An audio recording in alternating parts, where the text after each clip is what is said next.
The boneyard was a graveyard of gods, and Kalen was one of its maggots. For generations, the architects' beings of crystalline logic and cosmic ambition had treated this sector of space as their personal dumping ground. They engineered stars, wove planets from nebulae, and built wonders that defied physics. But their obsession with perfection was absolute. The slightest flaw, the most minor inefficiency, the faintest deviation from their grand design, and the project was discarded. Entire space stations, fleets of automated constructors, and terraforming engines the size of moons were towed to this forgotten corner of the void and left to rot. For humanity, a species still clinging to the edges of the galaxy, the boneyard was an inheritance. They were the scavengers, the wreckers who darted between the colossal corpses of alien dreams, picking them clean for the scraps of technology that kept their own fledgling colonies alive. Kalen piloted the Tinker, a ship that was itself a testament to this way of life, a patchwork of a dozen different systems from half a dozen different wrecks, held together by stubborn ingenuity and a prayer. Its hull was a mosaic of mismatched alloys. Its engines coughed and sputtered with the telltale rattle of repurposed architect drive coils, and its cockpit smelled perpetually of ozone and desperation. Beside him, Elara, his pilot and partner in debt, chewed on a nutrient stick with a cynical detachment that had been honed by years of near misses and empty holds. Her face, illuminated by the ghostly green glow of the sensor screen, was a roadmap of hardship, but her hands on the flight controls were as steady as stone. "Anything?" Kalen asked, his voice raw from the recycled air. Elara grunted, a sound that could mean anything from no to "we're about to be vaporized." She gestured with her chin toward the main viewport, where a field of metallic debris tumbled in a slow, silent ballet. Same old ghosts, hull fragments, dead power cores, a whole lot of nothing. The nothing was a problem. They were 2 cycles overdue on their debt to the Scrappers Guild, a ruthless consortium that controlled the boneyard's primary processing hub. Station 7. The Guild didn't believe in extensions. They believed in spacing debtors and seizing their ships as collateral. Kalen felt the familiar, cold knot of anxiety tighten in his gut. They needed a score, a big one, or the Tinker would be their tomb. In the cramped engineering bay behind the cockpit, a sudden cascade of alerts pinged from a diagnostic console. "I'm picking up a unique energy signature." A young voice crackled over the ship's intercom. "It's strange, low level but coherent. Architect in origin, but the frequency is unstable, almost organic." That was Finn, a prodigy, barely out of his teens, who could coax dead alien technology back to life with an intuition that bordered on supernatural. He joined their crew after the Guild had repossessed his family's workshop, leaving him with nothing but his tools and a brilliant, restless mind. Kalen leaned toward the comms panel. "What do you mean? Organic? I don't know," Finn admitted, his voice a mix of frustration and excitement. "It's not a standard power source. It's not a weapon signature. It's like a heartbeat." Elara raised a skeptical eyebrow. "Heartbeats don't pay the bills, kid." But Kalen felt a spark of something he hadn't felt in a long time: curiosity. "Take us in, Elara. Slow and steady." The Tinker weaved through the debris field, its external spotlights cutting through the inky blackness. They followed Finn's signal deeper into the boneyard, past the skeletal remains of ships that looked more like sculptures than vessels. Finally, they saw it. It wasn't a ship in any conventional sense. It was a sphere, a perfect, unblemished orb of obsidian material that seemed to drink the light around it.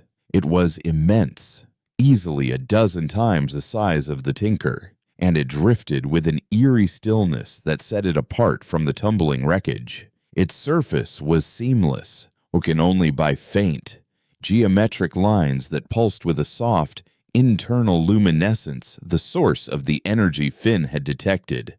"By the stars," Alara whispered, her cynicism momentarily forgotten. "What is that thing?" Finn was already cross-referencing architect schematics from the record database, his fingers flying across his console. "It's a shaper," he said, his voice filled with awe. "A Series 9 planetary shaper, a mobile terraforming engine. The database says they were decommissioned centuries ago. This one, its designation is Anomaly 01. Kalen stared at the silent sphere. A terraforming engine. The core alone, with its matter conversion matrix and 0-point energy tap, would be worth enough to buy their own station, let alone pay off the guild. This was it. This was the score that would change everything.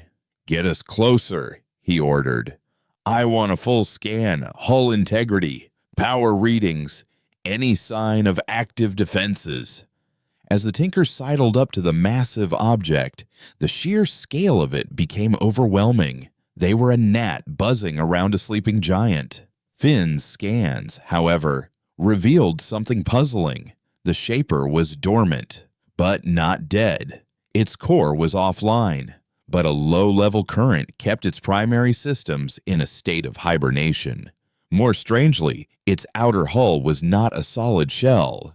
The scans showed it was composed of trillions upon trillions of microscopic nanites, all linked in a single cohesive network. "The flaw," Finn muttered, reading from the architect logs. "Here it is. Subject Anomaly 01 developed unpredictable adaptive behavior. Its nanite swarms, designed for geological and atmospheric reconfiguration, began to learn from their environments, integrating foreign matter and developing emergent properties outside of designated parameters. Deemed a catastrophic failure in control protocol, earmarked for immediate decommission." Alara scoffed.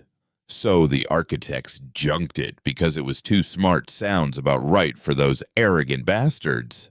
Kalen felt a shiver run down his spine. The architects didn't tolerate unpredictability. They saw it as a form of corruption. But for a human, a species that had survived by adapting, it sounded like an opportunity.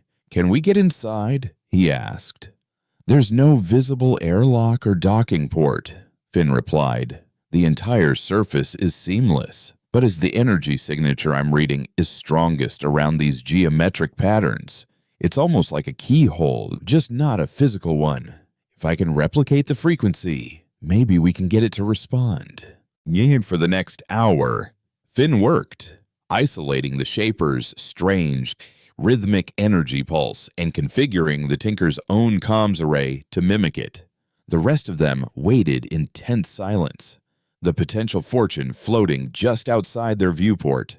"Okay," Finn said finally, his voice tight with concentration. "I think I've got it. Sending the handshake signal now." He sent the command. For a long moment, nothing happened. Kalen's heart sank.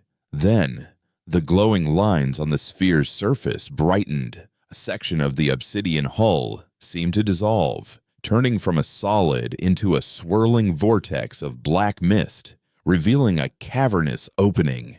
An invitation. Alara maneuvered the Tinker inside with painstaking care. The moment they crossed the threshold, the vortex swirled shut behind them, plunging them into absolute darkness before soft, ambient light filled the chamber. They had docked inside a space that was clearly not designed for other ships. The air, surprisingly, was breathable, and the gravity was a perfect 1G. The interior was a vast, hollow space, its walls shifting with the same faint, geometric light as the exterior. At the very center of the sphere floated the core, a mesmerizing construct of concentric, rotating rings that pulsed with a soft white light, the heart of the machine. Incredible, Kalen breathed. Finn, can you interface with their systems? Find the main access terminal. On it, the kid replied, his excitement palpable, but their awe was shattered by a blaring proximity alert from the Tinker's console. Captain, Alara said, her voice dropping to a dangerous low, we've got company. 3 ships. Closing fast. Guild markings. Kalen swore under his breath. It was Vorlog's crew. Vorlog was a brute of a man who led the guild's most notorious enforcers, a predator who preyed on indebted wreckers, stealing their scores and claiming their ships. He must have been tracking them, waiting for them to find something worthwhile. They're hailing us, Alara said. Kalen patched it through. Vorlog's sneering face appeared on the main screen, his features coarse and scarred. Well, Kalen, looks like you finally found something worth taking. Generous of you to do all the hard work. Open up and hand over the core, and I might just let your crew live. Kalen's knuckles turned white as he gripped the console. He knew it was an empty promise. Vorlog didn't leave witnesses. Go space yourself. Vorlog, he spat. The face on the screen twisted into a cruel smile. Wrong answer. The transmission cut, and a moment later, the Tinker shuddered as magnetic grapples clamped onto its hull from the outside. They were being dragged out. They're pulling us out, Alara shouted. Fighting the controls, oh. Weapons are hot. They're targeting our engines. Panic began to set in. They were trapped. Their tiny, worn-out ship was no match for 3 guild enforcer vessels. In the engineering bay, Finn watched the tactical display in horror as the enemy ships locked on. They were going to die, but his eyes darted from the Tinker's failing systems to the massive, silent core of the Shaper floating just a few hundred meters away. Its dormant power was a siren's call. Captain, he yelled over the comms, his voice frantic. I can't access their main controls, but I can create a hardline connection from our systems to the Shaper's core. I can try to draw power from it. Do it, Kalen roared, a wild, desperate plan forming in his mind. Do it now. Finn scrambled to connect a series of heavy cables, forcing a crude interface between the Tinker's humble engine room and the god machine they were floating inside. On the bridge, lights flickered as power surged through their ship, a raw, untamed energy that made the hull hum. What do you want me to do with it? Finn shouted. There are no weapon systems here. They were being dragged out into the open. Vorlog's ships were positioning themselves for a killing blow. Kalen's mind raced. The architect's notes. Adaptive behavior. Integrates foreign matter. Unpredictable. The Shaper wasn't a weapon. It was a tool. A tool that reshaped environments. Don't fire anything, Kalen yelled. Push the power to the external sensors. Tell the Shaper to scan the asteroid field outside. Tell it to shape it. It was a mad gamble, a shot in the deepest dark. Finn, trusting his captain's desperate command, complied. He didn't issue a command in any programming language. Driven by pure terror and a spark of his own strange intuition, he simply pushed the raw sensory data from the Tinker, the location of Vorlog's ships, the density and trajectory of the surrounding asteroids directly into the Shaper's core. He asked it to solve the problem. Outside, Vorlog watched on his main screen as the little wrecker ship was dragged from the mysterious sphere. He gave the order, fire on their engines, disable them. His gunners complied, but just as their plasma cannons charged, something impossible happened. The silent, obsidian sphere rippled. The space around it seemed to warp. A wave of invisible force, a localized distortion of gravity, emanated from the Shaper. It didn't strike Vorlog's ships directly. Instead, it reached out into the boneyard and grabbed the asteroids. A dozen massive, city block-sized chunks of rock and metal changed course instantly, accelerating from a lazy drift to the speed of torpedoes. They converged on Vorlog's position from all sides. The bridge of Vorlog's ship descended into chaos as alarms screamed. His pilots fought their controls, but it was useless. They were caught in a gravity well they couldn't escape, a cage made of their own environment. One asteroid slammed into the lead ship, crushing its bridge. Another two caught the third ship in a pincer movement, cracking its spine with a sickening, silent finality. Vorlog watched in utter disbelief as the last and largest asteroid bore down on him. His final moments were filled with the realization that he hadn't been hunting a maggot. He had kicked a god. Inside the Shaper, the crew of the Tinker felt the violent shudder of gravitational feedback, and the lights flickered and died, then slowly came back on. Magnetic clamps on their hull were gone.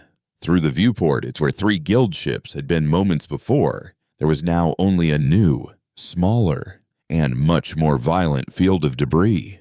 Silence fell over the bridge, broken only by the sound of their own ragged breathing. They had survived. Finn's voice, small and trembling, came over the comm. What did we just do?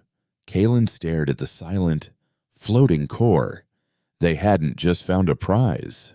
They had woken something up. They had taken a discarded tool of creation and, in a moment of desperation, taught it how to kill. They gave the Shaper a new name that day, one born of fire and metal and impossible power, the Forge. But as the adrenaline faded, a new, more terrifying thought began to dawn.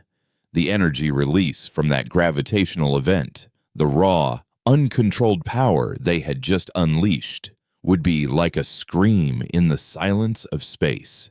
It would travel far and fast, and out in the deep, apathetic void, the architects, the beings who had discarded this failure because they feared its unpredictability, would surely have systems in place to listen for such a scream. The indifferent gods would turn their gaze toward the boneyard, not with malice, but with the cold, sterile intent of an exterminator who has just heard a rat scurrying in the walls of their perfect house. Their hunt for a fortune was over. A fight for survival had just begun. The silence that followed was heavier than any hull plating, a crushing weight of disbelief and terror. Vorlog's fleet was gone, erased from existence not by weapons, but by physics itself being turned into a cudgel. On the bridge of the Tinker, the acrid smell of overloaded circuits hung in the air, a stark contrast to the sterile, recycled atmosphere of the Forge. Alara was frozen at the helm, her knuckles white on the controls, her gaze fixed on the roiling cloud of fresh debris where their pursuers had been. Finn's voice, when it finally crackled over the comm again, was a fragile, trembling thing. It listened to me. I just showed it the problem, and it solved it. Kalen pushed himself out of the command chair, his legs unsteady. He looked from the viewport to the shimmering heart of the Shaper, the core that had acted as their avenging angel. They had done more than just survive. They had fundamentally broken the rules of the boneyard. Wreckers fought with plasma cutters and salvaged cannons, not with the fabric of space-time. That energy release, Kalen said, his voice low and grim, is a flare in the dark. We can't stay here. The guild will send more than just Vorlag now. They'll send everyone. And the architects. They built fail-safes for everything. A power surge like that is an alarm bell they can't have ignored. Alara finally tore her eyes from the wreckage, her expression a mixture of awe and stark fear. Move, move, where this thing doesn't have engines. It's a glorified workshop.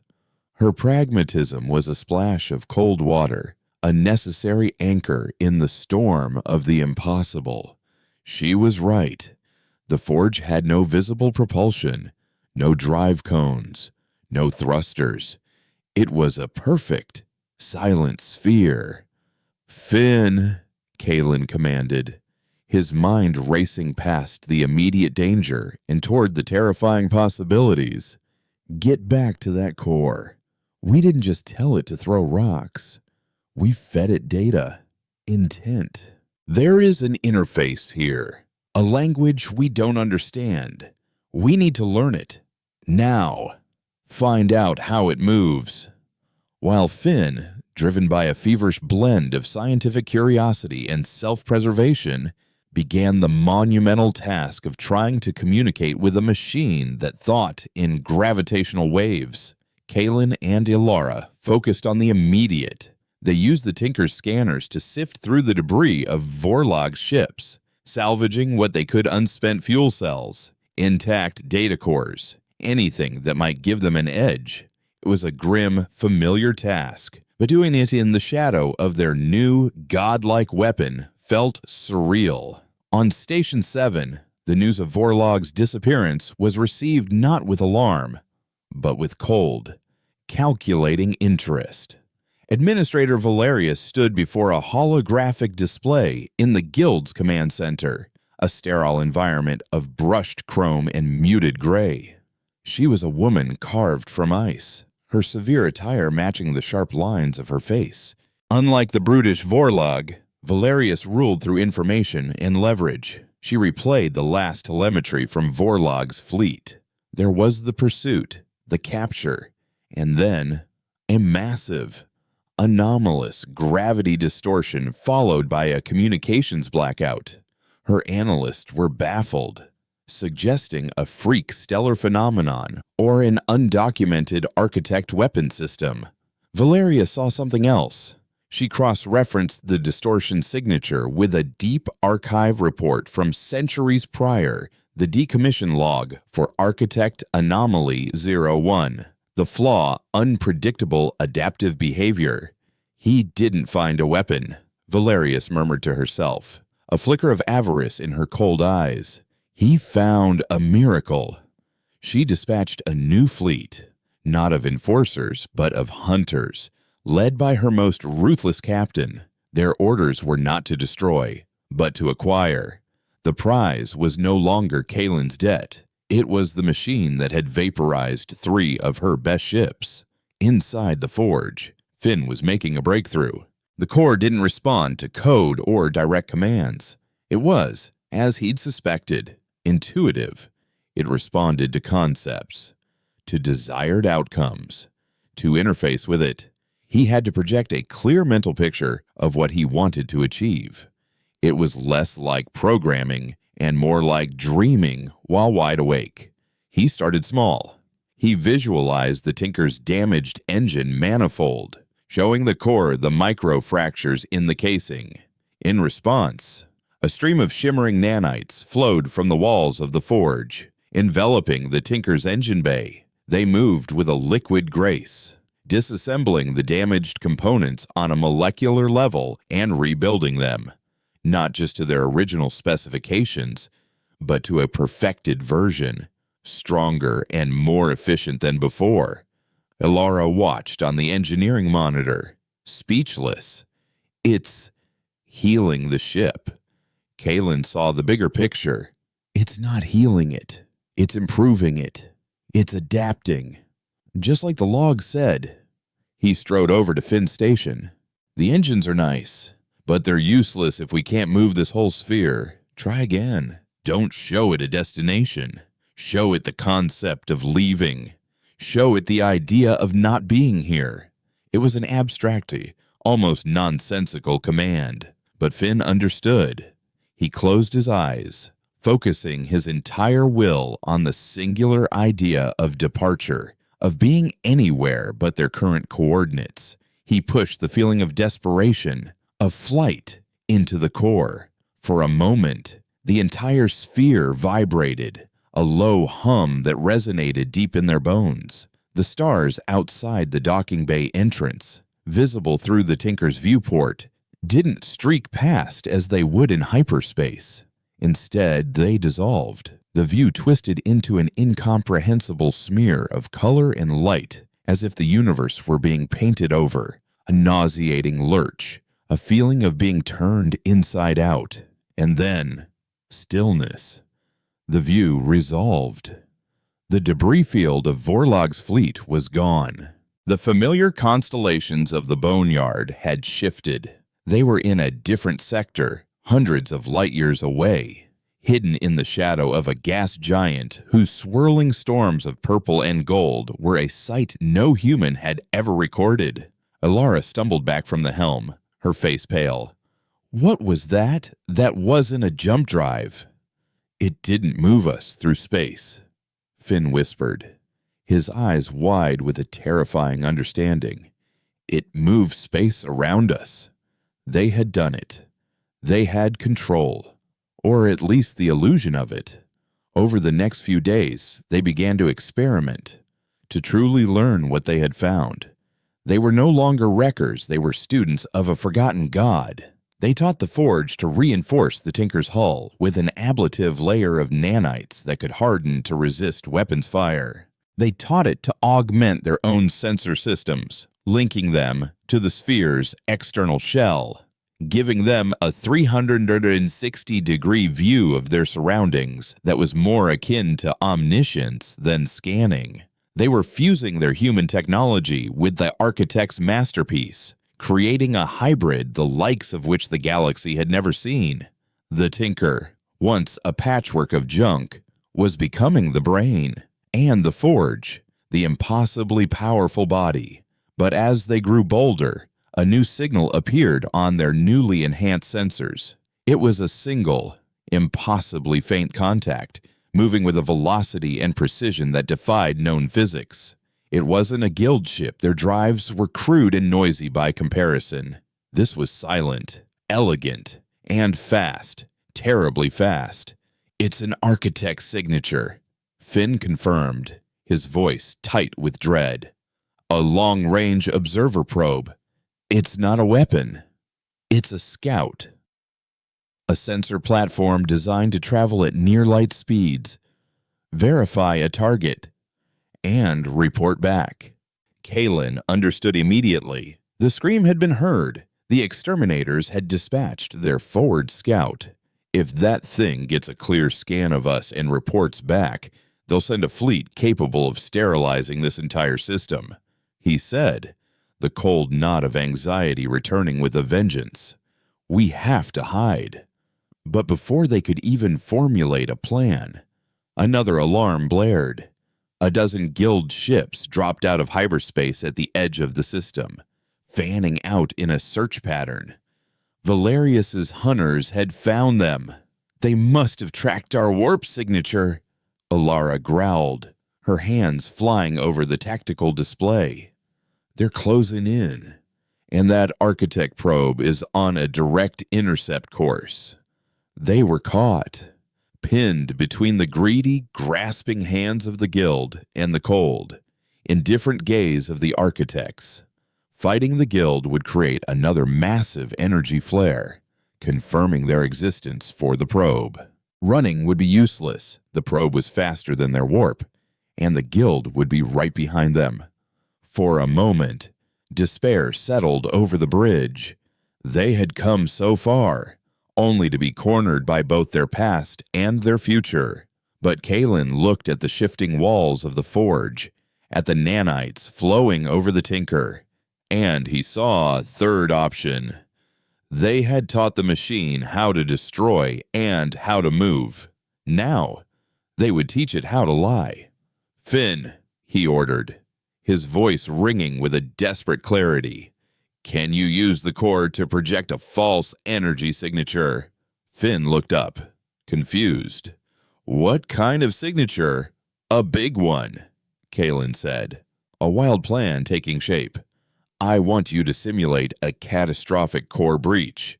Make it look like the Tinker's reactor is going critical. A full, uncontrolled meltdown.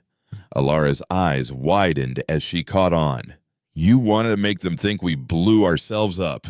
Exactly, Kalen confirmed. But that's only half of it. While you're doing that, I want the forge to change its shape. The logs said it integrates foreign matter. There's a field of icy asteroids just off the gas giant's ring. Tell it to go there. Tell it to coat itself in the ice and rock. Tell it to go dormant and look like just another worthless chunk of space debris. It was their most complex command yet, a symphony of deception. Finn's hands trembled as he interfaced with the core, projecting the dual concepts of violent, chaotic explosion centered on their current location, and a silent, stealthy transformation into an inert object. Outside, the lead guild ship hailed them. Unknown vessel, this is the Guild Hunter Retribution. Power down your systems and prepare to be boarded. Failure to comply will result in your destruction. They didn't answer. As the guild ships began to advance, a massive, chaotic energy bloom erupted from the forge's position, focused around the Tinker. On the guild's scanners, it looked like a reactor on the verge of annihilation. The hunters immediately reversed course, their captains unwilling to be caught in the blast. At the same time, the obsidian sphere of the forge silently detached from the Tinker and drifted toward the asteroid field. As it moved, its nanite skin reached out, drawing in ice, dust, and rock, molding it onto its surface. The perfect sphere became a lumpy, irregular shape, its internal light dying down until it was cold and silent. The Architect probe, drawn by the energy spike, arrived just in time to witness the crescendo. The false energy signature peaked and then detonated in a silent, blinding flash of light that would register on its sensors as the complete obliteration of a small, primitive vessel. The probe scanned the expanding cloud of radiation and phantom debris, its cold logic concluding that the anomaly it had been sent to investigate had self-destructed. Its mission complete, the observer altered its course and accelerated away, back into the depths of space to deliver its report threat neutralized. The guild fleet, having narrowly avoided the blast, cautiously approached the location, finding only residual radiation and faint traces of a human-made drive signature. Kalen and his crew were declared lost, another cautionary tale of wreckers who got in over their heads. And deep within the icy rings of the gas giant, a single, unremarkable asteroid floated among thousands of others. Inside it, the crew of the Tinker sat in the silent, dark chamber of the forge, their ship now a permanent, integrated part of the larger whole. They had survived. They were free from the guild and hidden from the architects. But they were utterly, profoundly alone, adrift in the cosmos inside a stolen, living machine. Their old lives gone, their future an unwritten and terrifying page. They had fooled their enemies, but in doing so too, they had become ghosts. For 6 months, they were a ghost in a machine that was disguised as a rock. The initial, heart-pounding relief of their escape slowly bled away, replaced by a profound and suffocating isolation.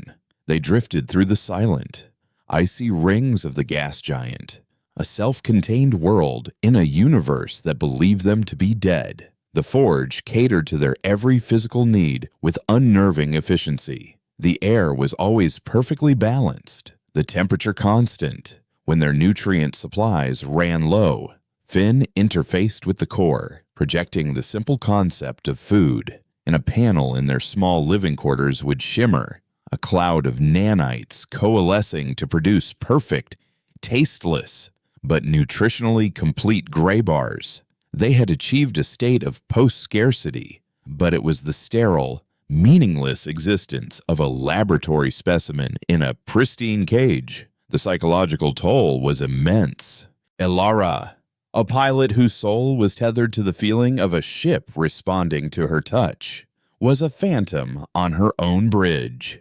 She spent her days running flight simulations through the Tinker's consoles, her hands dancing over controls that were now little more than glorified peripherals.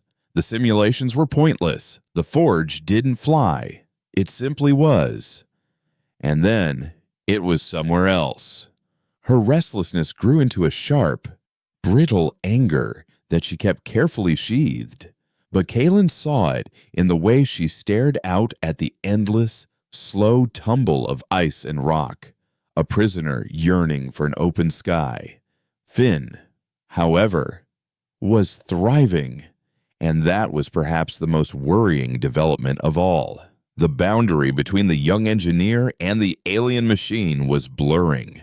He spent less and less time in the physical world of the Tinker, often jacked directly into the core's interface for days at a time, his body sustained by a nanite drip. He spoke of the machine's internal architecture as if describing a beautiful, living landscape.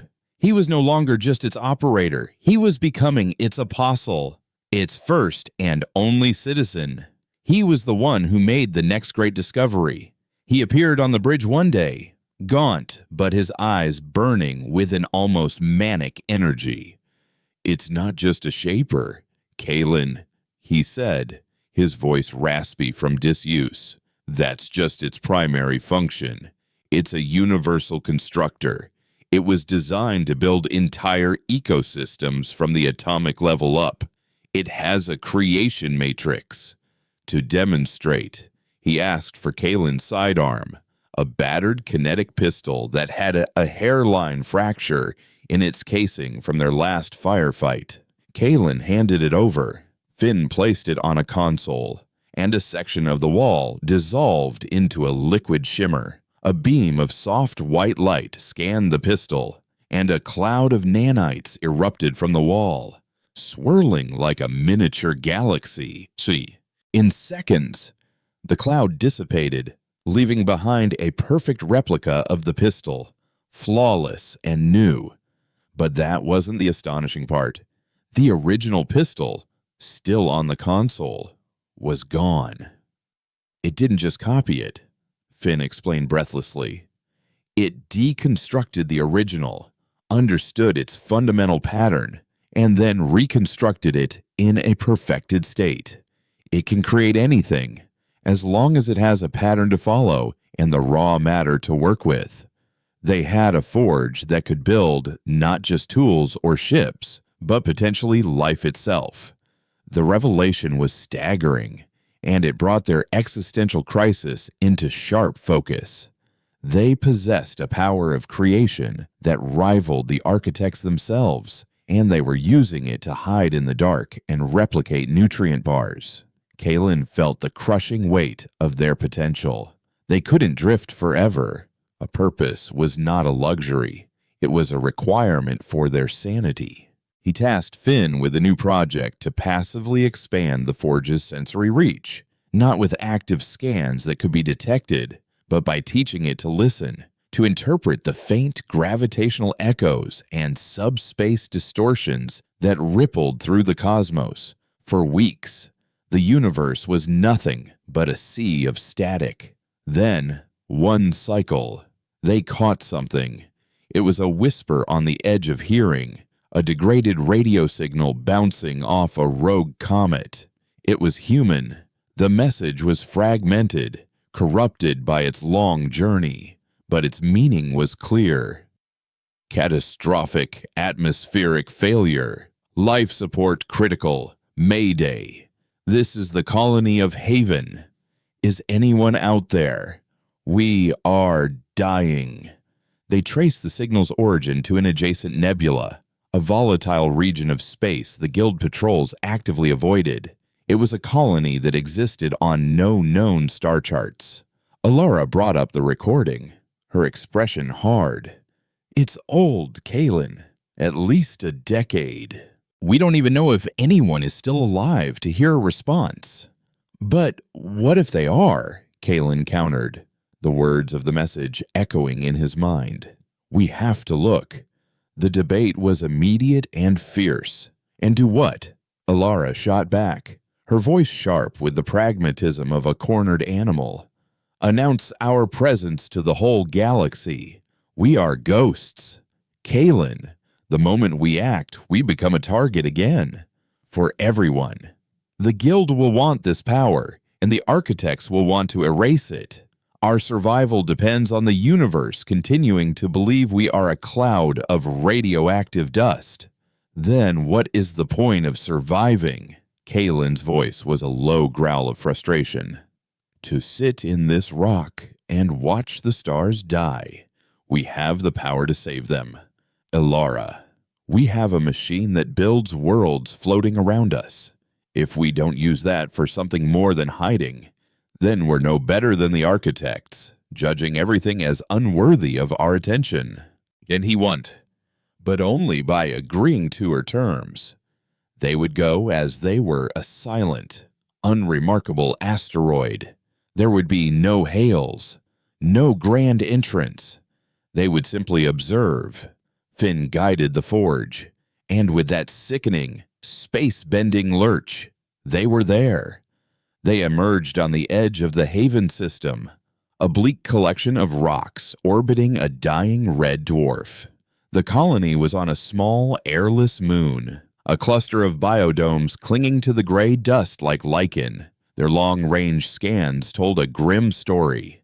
The colonists were indeed alive, but their life support was failing. The central atmospheric processor was sputtering, held together with crude patches and desperate prayers. But that wasn't their only problem. In orbit around the moon was a fleet of ships.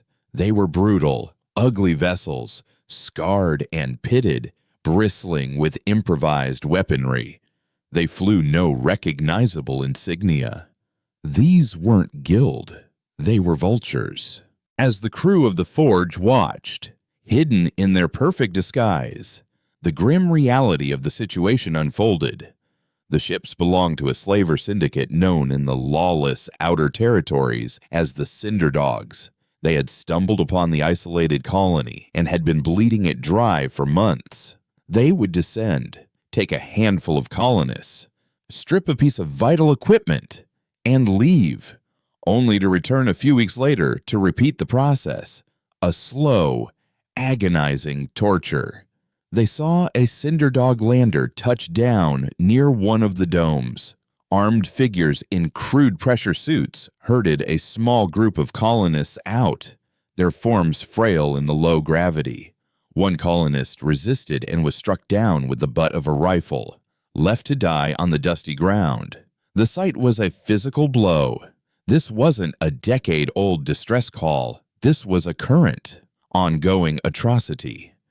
"We can't," Alara whispered, her voice thick with a conflict of emotions.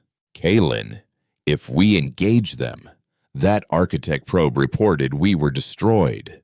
A new energy signature from this sector. Right after an observer leaves, they'll put two and two together. They'll be back. And they won't send a scout next time. She was right. The logic was cold and undeniable. To reveal themselves was to risk annihilation. But Kalen watched the small figures being forced onto the slaver ship, and the cold logic of survival felt like a coward's excuse. They had been maggots in a graveyard, then ghosts in the void. What were they now? What was the point of all this power if they hid from the universe? Just as afraid as they were when they were flying a ship held together with spit and wire, he looked at Finn, who was watching the tactical display, his expression unreadable. "Finn," Kalen asked quietly, "the slavers, could you do what you did to Vorlag?" Finn didn't look away from the screen. "Yes," he said. "I could turn their ships into knots of scrap metal before they knew we were here. It would be easy." The word hung in the air, cold and terrible in its simplicity. But the energy release would be massive, Alara insisted. It would be a bigger flare than the first one. Kalen stared at the bleak moon, at the failing domes and the circling predators. He thought of the creation matrix, of the power to build, not just to destroy. An idea began to form, a plan that was as insane and unpredictable as the forge itself. It was a plan that could only be conceived by a human mind, a scavenger's mind, now in command of a god's tool. He turned away from the viewport, his eyes locking with Alara's. "You're right. We can't fight them. Not like that. A big, loud, obvious display of force is a death sentence." He paused, a grim smile touching his lips. "So we're not going to be a warship." He gestured to the failing colony, to the barren rock they called home. "We're a terraforming engine. We're a planetary shaper. Those people need a new home, a place where the cinder dogs can't reach them. And those slavers." His smile widened into a predator's grin. "They're standing on some very valuable, very convertible raw material." Alara's eyes widened as she understood the terrifying, brilliant madness of his intention. They weren't going to blow the slavers up. They were going to unmake their world and build a new one from the ashes. The plan was an act of audacious, cosmic larceny. They weren't just going to save the colonists. They were going to steal their entire moon, refine it, and forge it into a sanctuary, all while making their enemies the primary fuel for the process. It was a plan that could only be born in the desperate, brilliantly adaptive mind of a human wrecker who had been handed the keys to creation. "You're insane," Alara breathed, but there was no protest in her voice, only a stunned, fearful admiration. "This goes beyond anything we've ever tried. We have a machine that bends space and builds matter from scratch," Kalen retorted, his voice taut with a purpose he hadn't felt in months. "Playing it safe is the most insane thing we could do. Finn, what's the mass of that moon? Finn, already deep in the core's interface, right?" Responded without looking up. "Approximately 6.510 kilograms, mostly basalt, iron, and silicate compounds, minimal water ice. It's a dead rock." "Perfect," Kalen said. "And the Cinder Dog's fleet? 12 ships. Total mass is negligible in comparison," Finn reported. "Their reactors are crude fission models. Dirty, inefficient, but they give off a distinct radiological signature." "Good. We'll need that," Kalen stated. "Here's what we're going to do. We're not going to fight them in orbit. We're going to take the fight to the ground, atom by atom." The first step was subtle, an act of geological warfare. Finn, guided by Kalen's strategy, focused the Forge's power not as a weapon, but as a tool of planetary engineering. Deep beneath the surface of the moon, miles below the Cinder Dog landing zone, the Forge began to manipulate molecular bonds. It was a delicate, intricate process, like cosmic surgery. They targeted the basaltic bedrock, destabilizing its crystalline structure, turning solid rock into something as cohesive as sand. Created no tremor, no explosion, no detectable energy release. On the surface, the slavers went about their brutal business, completely unaware that the very ground beneath their feet was being unmade. Their lander sat on a patch of regolith that was now resting on a subterranean foundation with the integrity of a soap bubble. The second step was a message. They needed to communicate with the colonists, but any radio transmission would be intercepted. Instead, Finn used the Forge to tap into the colony's failing power grid. He didn't send a surge of energy, but a modulated frequency, a tiny rhythmic pulse that would be invisible to the slavers' scanners but would manifest as a flickering in the lights of the biodomes. It was a simple and desperate code. Prepare for evacuation. Do not resist. We are salvation. Inside the main dome, an old woman named Anya, the colony's de facto leader, saw the lights flicker in the repeating pattern. Hope, a feeling she had long since buried, stirred in her weary chest. She passed the word through the terrified populace a miracle was coming. The moment of initiation was perfectly timed. As the Cinderdog lander began to lift off, laden with stolen supplies and human chattel, Kalen gave the order. Now! Finn pushed the concept of a localized gravity shear into the core. On the surface, the compromised ground beneath the slaver ships simply gave way. Wasn't a sinkhole, it was a complete, instantaneous liquefaction of the bedrock. The lander, caught in its own takeoff thrust, plunged tail first into a newly formed chasm of dust and collapsing rock.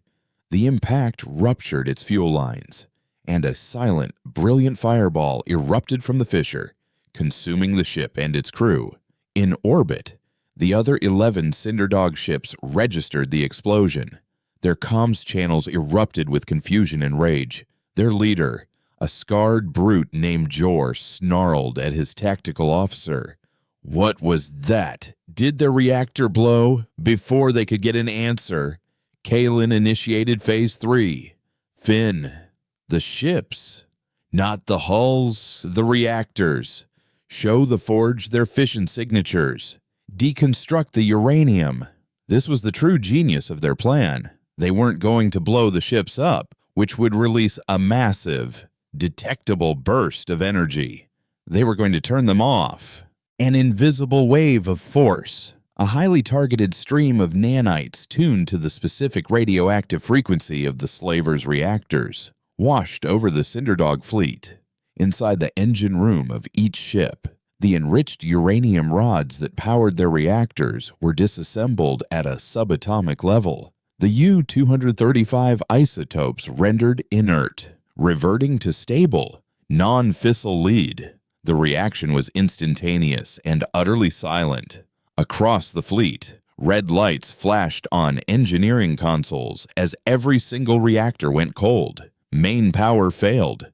Emergency chemical batteries kicked in, providing just enough energy for life support and dim lighting. But their weapons, Van shields, and engines were dead.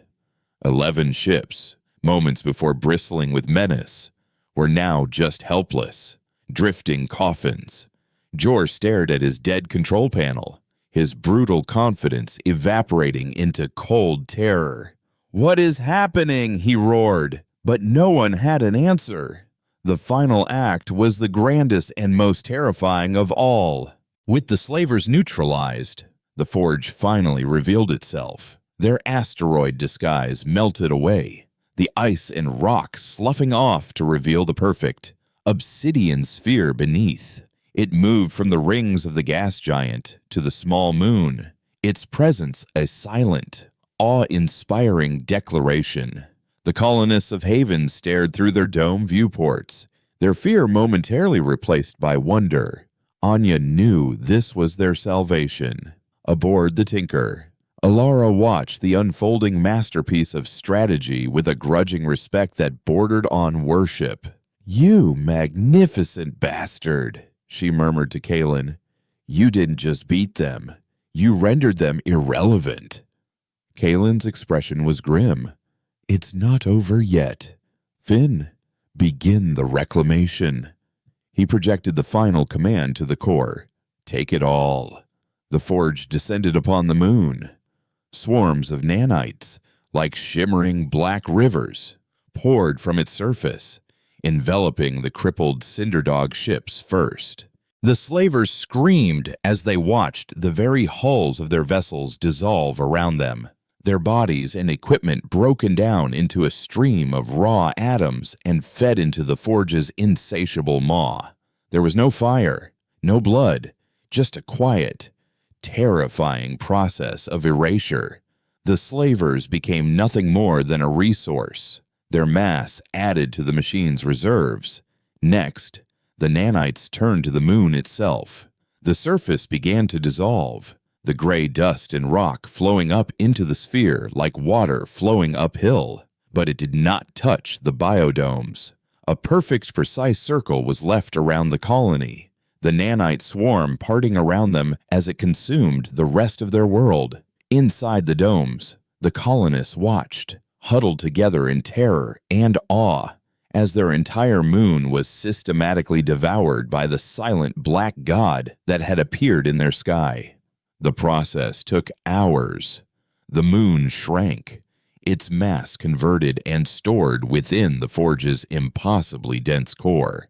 When it was done, all that remained was the small circular patch of bedrock on which the colony stood, floating alone in the void, a tiny island in an ocean of nothing. And then the forge began to build. From its opposite side, it began to extrude matter. The stolen mass of the moon and the slavers, now purified and resequenced, was woven into something new. A new moon, smaller but far richer, began to take shape. It was a world born from a single, perfect blueprint held in the forge's matrix. Continents of fertile soil rose from nothingness. Deep basins were filled with pure, clean water synthesized from trace hydrogen and oxygen. An atmosphere, rich with nitrogen and oxygen, was spun around the nascent world, held in place by a carefully calibrated gravity field. Trees, grass, and flowers. Their genetic patterns stored deep within the forge's memory banks from some long-forgotten architect terraforming project, sprouted and grew in fast motion, covering the new land in a blanket of vibrant green. It was a paradise created in a single day. When the new world was complete, the forge gently moved the colony, the entire chunk of bedrock on which it rested, and deposited it on a lush, rolling plain beside a sparkling blue ocean. The dome's seals hissed open, and for the first time in their lives, the colonists of Haven breathed fresh, clean, unrecycled air.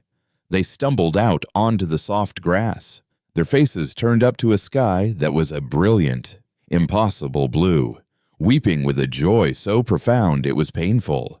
From the bridge of the Tinker, Kalen, Elara, and Finn watched the scene unfold.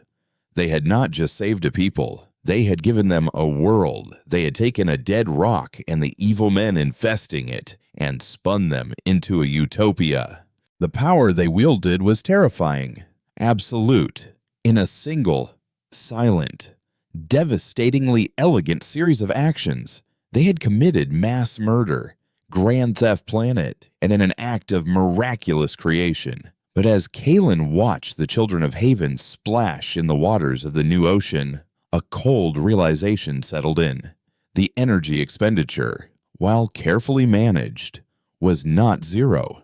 The rapid, large-scale matter conversion had created subspace ripples, subtler than a weapon discharge, but still present. And the final act, the creation of a complex biosphere, was a signature of architect-level technology that was unmistakable.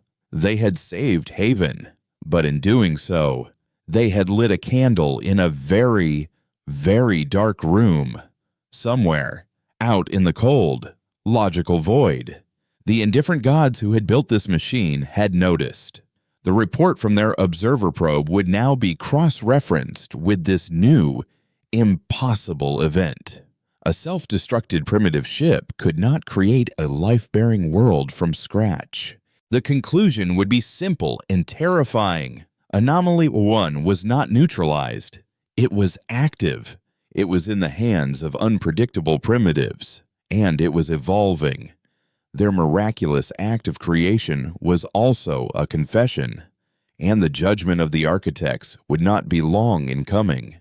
The weeks that followed were a strange, dreamlike idyll.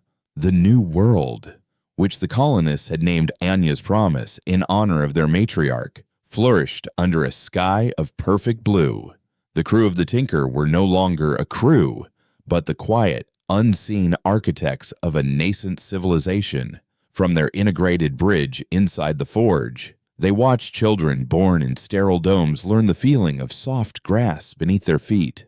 They saw a community scarred by generations of fear slowly unlearn how to be afraid. But for Kalen, Alara, and Finn, paradise was a gilded cage, and every sunrise brought them closer to the inevitable dawn of judgment.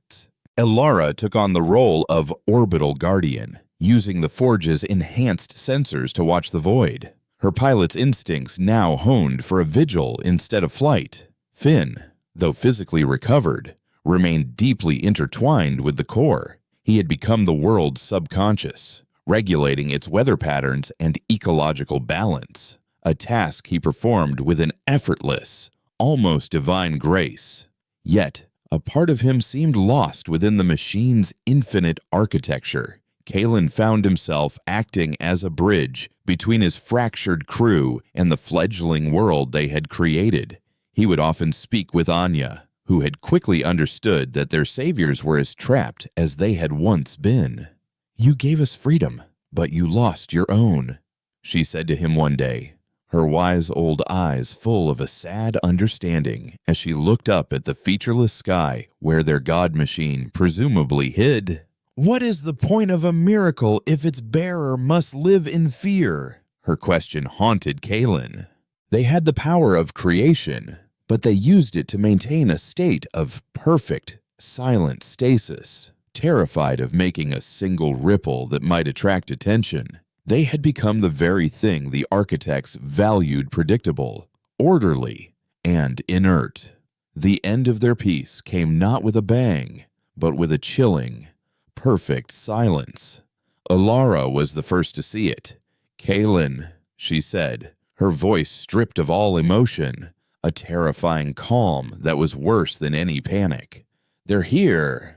On the main viewer, space itself seemed to fold open. There was no flash of hyperspace, no violent tear in reality, just a seamless, silent arrival. 5 ships appeared in perfect geometric formation. They were not made of metal or any recognizable alloy. They were crystalline, intricate constructs of light and force, shaped into flawless tetrahedrons that pulsed with a cold, internal energy. They were less like vessels and more like embodied mathematical equations, the physical manifestation of a perfect, unyielding logic. This was the architect's correction fleet. They didn't hail. They didn't scan it. Their purpose was not investigation. It was sterilization. The lead ship, larger than the others, simply oriented itself toward the system's outermost gas giant, a beam of what looked like pure absence, a sliver of perfect void, lanced out and touched the massive planet. The gas giant didn't explode. It was simply unwritten. One moment it was there, a swirling behemoth of purple and gold. The next, it was gone, leaving behind nothing, not even radiation or debris. It had been corrected. A cold sweat broke out on Kalen's brow. They were facing beings who deleted planets as a janitor might wipe a smudge from a clean window. All the power of the Forge, all their clever tricks, felt like a child's toy in the face of such absolute, sterile might. "They're turning toward us," Alara reported, her hands gripping her console. They know exactly where we are. "We can't fight them," Finn whispered, his consciousness flickering back from the core, his face pale with terror. "Their logic is absolute. Their weapons don't destroy. They deconstruct. They will command the Forge to unmake itself, and it will obey." He was right. They couldn't fight. They couldn't run. The correction fleet was an argument they could not win. Kalen looked at the idyllic world on his screen, at the colonists who had just begun to live, and a familiar, Desperate fire ignited in his gut. He was a scavenger. He was a wrecker. He didn't win by playing by the rules. He won by breaking them, by finding value in the discarded, by turning a flaw into a feature. And the architect's greatest flaw was their obsession with perfection. "You're right, Finn," Kalen said, his voice ringing with a sudden, terrifying clarity. "We can't fight their logic with our own, so we're going to give them a different problem. We're going to give them chaos.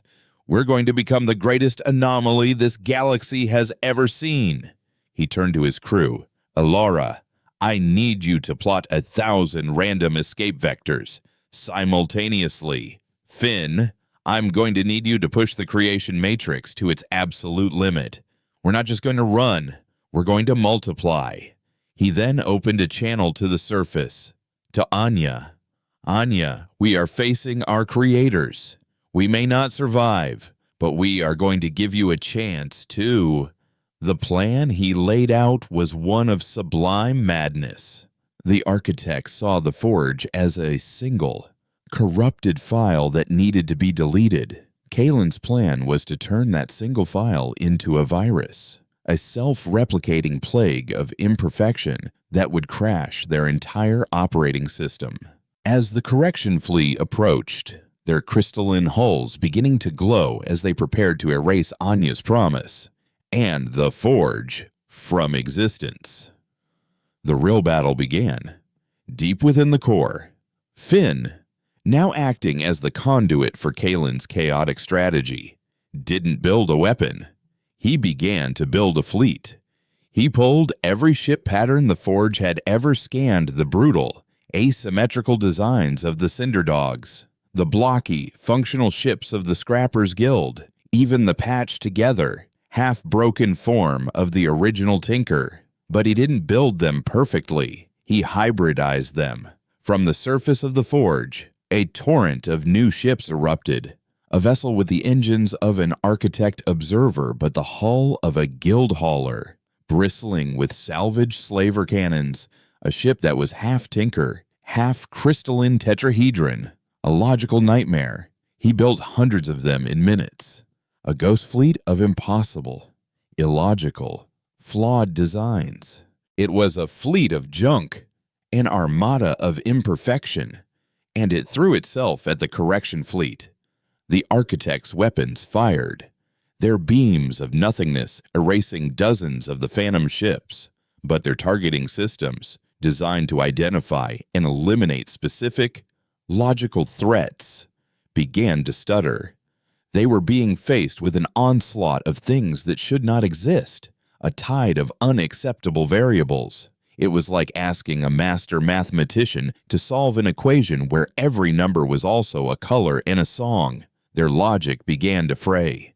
While their fleet of anomalies engaged the enemy, Kalen executed the final, desperate gambit. "Finn," he commanded, his voice raw. "The grand finale. Don't just build ships. Replicate the forge.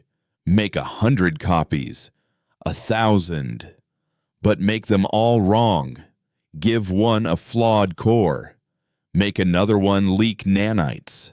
Make them all imperfect echoes and send every single one of them, along with every colonist of Haven, down Alara's escape vectors. Scatter the flaw across the entire galaxy." It was the ultimate act of defiance. He was turning their home, their weapon, their sanctuary, into a diaspora of imperfection. Inside the core, Finn screamed as he channeled the immense power, the creation matrix burning at the very edge of its limits. On the surface of Anya's promise, the colonists felt a strange, tingling sensation as the forge created a perfect shielded replica of their world inside each and every one of its flawed children, 1,000 obsidian spheres, each one a unique and corrupted version of the original, erupted from the forge. At the same instant, they all warped away, streaking across the cosmos in 1,000 different directions, each carrying a seed of the colony, a seed of humanity's chaotic, unpredictable spirit. The correction fleet faltered, their primary target. The original Anomaly 01 was now gone, replaced by an epidemic of anomalies. Their mission was to correct a single error. They were now faced with 1,000, scattered across 10,000 light-years. To pursue them all would be the ultimate act of inefficiency. It was a problem their logic could not solve. For the first time in their timeless existence, the architects were faced with a no-win scenario. The 5 crystalline ships stopped their attack. They hung in the void for a long, silent moment, observing the impossible situation. Then, as one, they turned and folded space, vanishing as cleanly as they had arrived. They did not pursue. They retreated. The error had not been corrected. It had metastasized. The only logical course of action was to quarantine the entire sector, to rewrite their star charts, and to pretend this messy, illogical corner of the galaxy no longer existed. In the sudden, profound silence, all that remained was the original forge, now empty, its creation matrix smoking, its core depleted. On the bridge, Kalen, Elara, and Finn collapsed. They had done it. They had faced God, and they had won by showing him an unsolvable riddle. They were alone again, floating in the quiet dark. But they were not ghosts anymore. They were legends. Across the galaxy, 1,000 seeds of their legacy were now traveling, each one a testament to the idea that survival isn't about perfection, but about the beautiful, stubborn, and chaotic power of adaptation. They were no longer running from the past or hiding from the future. They were free. And in the vast, silent darkness, the former scavengers, now the guardians of a scattered people, set a course for the nearest uncharted star, ready to begin their work anew, not as world builders or gods, but as humble gardeners, planting the seeds of imperfection in a universe that desperately needed them.